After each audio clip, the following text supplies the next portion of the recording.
ada satu lagi yang Anda pasti terkejut. Habib Rizik. Habib Rizik kan dikenal begitu ganasnya. Iya. Itu bayangan orang. Tetapi kalau ketemu saya beda. Saya dirangkul. Saya disuruh main ke rumahnya. Saya pakai seperti ini, pakai blangkon, pakai kejawen. Dan beliau tahu kalau Anda... Saya tahu, saya kejawen. Nah, terus tamu-tamu lain datang. Waktunya sholat. Habib Rizik mengatakan pada saya, maaf Pak Permadi, kita mau sholat berjamaah. Saya tahu Pak Permadi nggak sholat. Tunggu di kamar pribadi saya. Pak Permadi ditemani salah satu santri saya. Itu kan luar biasa sekali Habib Rizik. Yang dikenal begitu galak gitu ya. Tapi itu cuma menurut saya image saja. Yang sesungguhnya Habib Rizik adalah seorang doktor dengan disertasi Pancasila. Tidak ada orang yang bisa menjelaskan Pancasila sebaik Habib. Dan saya disuruh masuk ke kamar pribadinya. Buku-buku Bung Karno itu penuh di kamar Habib. Jadi Habib adalah seorang Soekarnois. Islamnya nasionalis.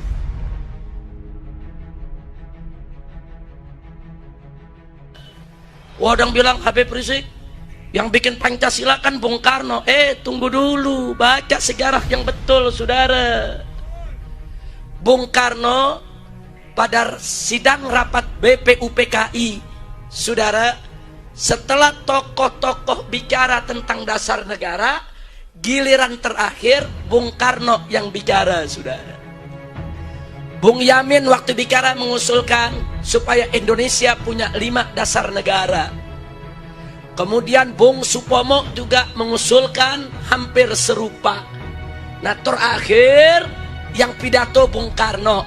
Bung Karno setuju dengan 5 dasar negara. Beliau usulkan namanya Pancasila. Itu betul, namanya dari Bung Karno, saudara. Tapi mari kita lihat bagaimana Pancasila Bung Karno, saudara.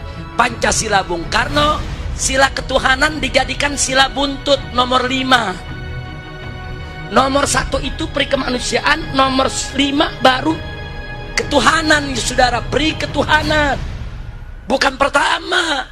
Makanya ditolak oleh para kiai.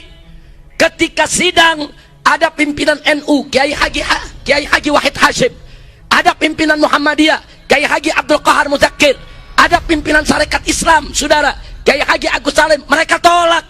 Nggak bisa. Ketuhanan nggak boleh jadi nomor 5. Ketuhanan harus jadi nomor 1. Itu ulama yang ngotot, saudara. Biar tahu, setelah berdebat habis-habisan, Bung Karno, Bung Yamin, Bung Hatta nggak menang lawan kiai, saudara. Kiai mau diajak berdebat, Nah, Al-Quran 30 juz ada di kepalanya. Apabila Pancasila cuma 5 butir. Betul. Al-Quran 30 juz ada di kepala, Pancasila 5 butir, kecil. Mau diajak berdebat mana bisa. Akhirnya Bung Karno, Bung Hatta, saudara, Bung Yamin, Bung Supomo setuju ketuhanan dijadikan sila yang pertama. Enggak sampai situ, Bung Karno mengusulkan bahwa salah satu sila dalam Pancasila adalah demokrasi. Ditolak oleh ulama, saudara. Enggak bisa. Demokrasi bukan ajaran Islam, bukan demokrasi, tapi musyawarah. Akhirnya dibuatlah sila keempat, kerakyatan yang dipimpin oleh hikmat kebijaksanaan dalam permusyawaratan perwakilan. Kok Habib hafal 5 butir? Masa kita nggak hafal? Makanya saya kaget ada menteri nggak hafal Pancasila. Ini saya menjawab 36 pertanyaan, dan semua pertanyaan menyangkut soal tesis saya tentang atau yang berjudul pengaruh Pancasila terhadap penerapan syariat Islam di Indonesia. Nah, bagi saya itu perubahan sama sekali tidak merugikan umat Islam, karena dari ketuhanan yang diikat dengan syariat menjadi ketuhanan yang diikat dengan tauhid. Nah, jadi intinya sebetulnya sama saja, bahwa ketuhanan yang Maha Esa artinya bahwa bangsa ini harus selalu menjunjung tinggi hukum Tuhan yang Maha Esa. Nah, kemudian jangan lupa bahwa pada saat Indonesia menjadi RIS karena tekanan Belanda, Republik Indonesia Serikat pada tahun 1949, Pancasila pernah diobok-obok, dirombak total oleh Belanda. Sehingga Pancasila 18 Agustus 1945 tidak berlaku lagi. Begitu juga pada saat RIS berubah menjadi NKRI atas usulan integral Pak Nasir ketika itu, akhirnya ada konstitusi Undang-Undang Dasar sementara tahun 1950 masih menggunakan Pancasila produk RIS. Nah, baru pada akhirnya melalui dekret Presiden 5 Juli tahun 1959 Bung Karno mengembalikan, yaitu Pancasila Undang-Undang Dasar 18 Agustus 1945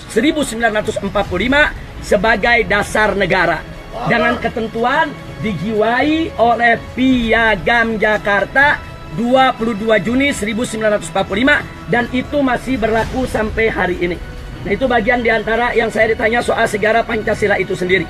Nah, jadi saya tekankan di situ bahwa apa yang disampaikan oleh Bung Karno pada tanggal 1 Juni 1945 baru berupa usulan, belum menjadi dasar negara. Karena belum disahkan oleh BPUPKI dan tidak juga disahkan oleh PPKI.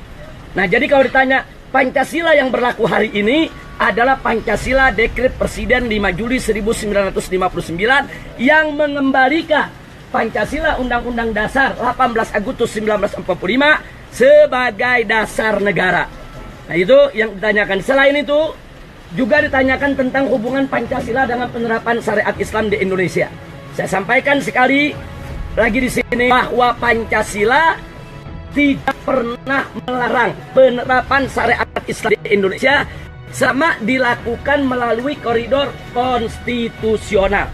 Nah, bahkan saya buktikan tadi depan penyidik berapa banyak produk perundang-undangan, baik di bidang keagamaan maupun di bidang ekonomi, di bidang perbankan, di bidang pendidikan, di bidang kesehatan, bahkan juga di bidang pidana, seperti yang terkait masalah korupsi dan lain sebagainya. Produk undang-undang yang dikeluarkan oleh negara ini ternyata sejalan dengan aturan syariat Islam. Maka itu tadi saya sampaikan juga kepada penyidik bahwa perlu kita melakukan klasifikasi, bahwa syariat Islam yang diterapkan di Indonesia ini kita bagi menjadi 4 klasifikasi. 1, yang berkaitan dengan hukum perorangan, seperti sholat, puasa, zakat, haji, korban, dan lain sebagainya. Itu sudah berlaku dan sudah berjalan di Indonesia sejak dulu sampai hari ini. Jadi tidak benar kalau ada yang mengatakan negara Pancasila tidak boleh memberlakukan hukum agama. Itu tidak benar. Ternyata di negara Republik Indonesia yang berdasarkan Pancasila, hukum Islam sudah berjalan sejak lama. Itu yang pertama, yang berkaitan dengan perorangan. Nah, Pancasila itu sendiri selama ini tergantung yang merawat. Pancasila tatkala dirawat oleh Bung Karno, Pancasila itu ditafsirkan oleh Bung Karno sesuai dengan pahamnya. Karena Bung Karno berpaham nasakom, punya cita-cita untuk menyatukan nasionalisme, agama, dan komunis, maka Pancasila versi Soekarno mengizinkan komunis untuk hidup subur di Indonesia. Walaupun komunis itu sendiri tidak sesuai dengan sila pertama dari Pancasila, tapi karena kebijakan politiknya adalah di tangan Soekarno dan Soekarno yang merawat Pancasila, maka Pancasila ini ibarat bayi. Jadi kalau kita mau sampaikan bayi ini, anak kecil ini tergantung orang tuanya. Mau dibikin Yahudi, mau dibikin Nasrani, atau mau dibikin apa? Persis, Pancasila seperti bayi ya Pak. Mau dibawa kemana? Nah, karena Soekarno membawa kepada paham nasakom, maka komunis bisa hidup dengan subur di bawah naungan Pancasila versi Soekarno. Begitu Soeharto memimpin, berkuasa di Orde Baru, Soeharto ini berpaham kejawen. Karena itu setiap tafsiran Pancasila selalu dikait-kaitkan dengan keyakinan masyarakat Jawa kuno, saudara. Selalu dikait-kaitkan ke sana. Sehingga sampai muncul pemitosan Pancasila itu sendiri. Sampai di tahun 78, lahir satu agama baru. Walaupun Pak Harto saat itu mengatakan itu bukan agama, tapi dalam prakteknya menjadi agama baru yang kita kenal dengan aliran kepercayaan. Ini agama yang dilahirkan dari pemitosan Pancasila. Karena Pancasila dijadikan satu mitologi, kemudian akhirnya melahirkan satu kepercayaan kepada Tuhan Yang Maha Esa yang membenarkan semua agama, lahir yaitu aliran kepercayaan pada tahun 77 yang kemudian pada tahun 78 dimasukkan dalam TAP MPR RI tentang GBHR. Nah, jadi kita bisa lihat Pancasila tergantung siapa yang rawat. Nah, karena Soeharto seorang anti PKI, maka PKI tidak bisa hidup lagi di bawah Pancasila versi Soeharto, ya kawan. Nah, kemudian begitu Soeharto tumbang, masuk ke era reformasi. Nah, sekarang begitu kita masuk ke era reformasi, Pak Habibie yang berkuasa. Nah, karena Pak Habibie ini walaupun merupakan sisa-sisa daripada Orde Baru, tapi masih punya visi keislaman. Sehingga di bawah Habibie lahir undang-undang yang membolehkan daerah istimewa Aceh untuk menjalankan syariat Islam yang tidak pernah terjadi sepanjang Orde Lama dan Orde Baru, ya kawan. Artinya di sini Habibie menafsirkan Pancasila dengan versi Islamnya, bahwa Pancasila ini harus dirawat dengan rawatan Islam. Karena itu Pancasila tidak boleh dijadikan sebagai penghalang penerapan syariat Islam. Akhirnya syariat Islam gol di Aceh, ya kawan. Itu zaman Habibie golnya undang-undang tersebut. Mereka pun mengatakan pejuang-pejuang syariat Islam ekstremis, fundamentalis, bahkan belakangan disebut teroris, ya kawan. Nah, jadi ini satu pertempuran ideologi. Sementara Islam itu sendiri bukan ideologi, tapi merupakan akidah, syariat dan akhlak. Nah, jadi kita lihat di sini yang ingin saya tekankan di sini sekali lagi dari pengalaman-pengalaman yang sudah saya sampaikan tadi, jangan kita terjebak untuk dihadap-hadapkan dengan Pancasila.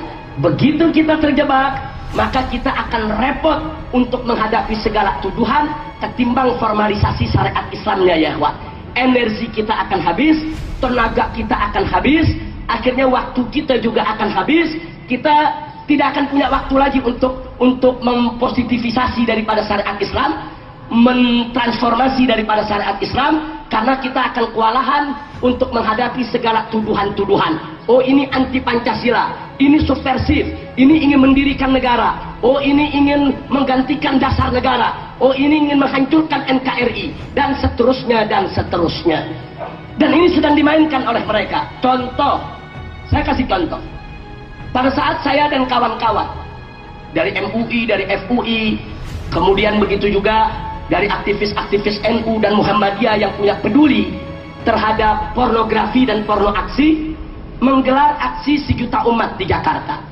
Kita turun aksi 1 juta umat di Jakarta. Tujuannya apa?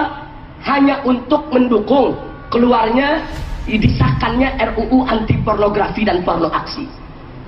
Besoknya Gus Dur dan kawan-kawan juga menggelar aksi. Walaupun yang hadir bisa terhitung tidak banyak, ya kawan.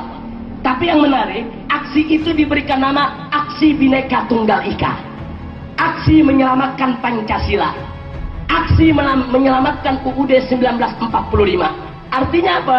Gus Dur dan kawan-kawan mencoba untuk mencari momentum agar para pejuang syariat dihadap-hadapkan kembali dengan Pancasila, ya kawan. Karena kalau itu berhasil, berarti pejuang syariat ini anti Pancasila, musuh Pancasila, mau mendirikan negara, mau membubarkan NKRI, mau merusak Bhinneka Tunggal Ika, dan seterusnya dan seterusnya. Tapi alhamdulillah upaya tersebut tidak berhasil. Nah, cuman kita mesti waspada. Upaya-upaya mereka yang anti penegakan syariat Islam akan selalu berupaya untuk mendorong kita dihadap-hadapkan dengan Pancasila. Maka itu jangan terjebak. Sekali lagi, jangan terjebak oleh apa yang mereka sedang upayakan. Maka itu di sini saya tuliskan Pancasila. Tidak ada satupun sila dari Pancasila yang melarang penerapan syariat Islam. Tidak ada.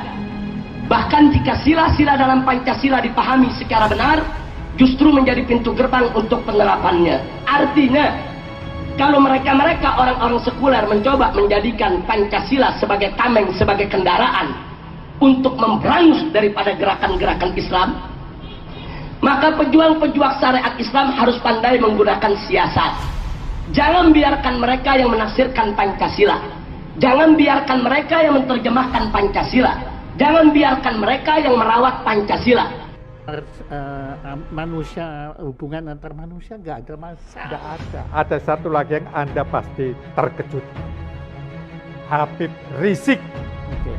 Habib Rizik kan dikenal begitu ganasnya. Iya. Itu bayangan orang. Tetapi kalau ketemu saya beda. Saya dirangkul. Saya disuruh main ke rumahnya. Saya pakai seperti ini, pakai belangkon, pakai kejawen. Kita Dan beliau tahu kalau Anda... saya tahu, saya kejawen. Nah, terus tamu-tamu lain datang. Waktunya sholat. Habib Rizik mengatakan pada saya, maaf Pak Permadi, kita mau sholat berjamaah. Saya tahu Pak Permadi nggak sholat. Tunggu di kamar pribadi saya. Pak Permadi ditemani salah satu santri saya. Itu kan luar biasa sekali Habib Rizik, yang dikenal begitu galak gitu ya. Tapi itu cuma menurut saya image saja. Yang sesungguhnya Habib Rizik adalah seorang doktor dengan disertasi Pancasila. Tidak ada orang yang bisa menjelaskan Pancasila sebaik Habib. Dan saya disuruh masuk ke kamar pribadinya. Buku-buku Bung Karno itu penuh di kamar Habib. Jadi Habib adalah seorang Soekarnois. Islamnya nasionalis.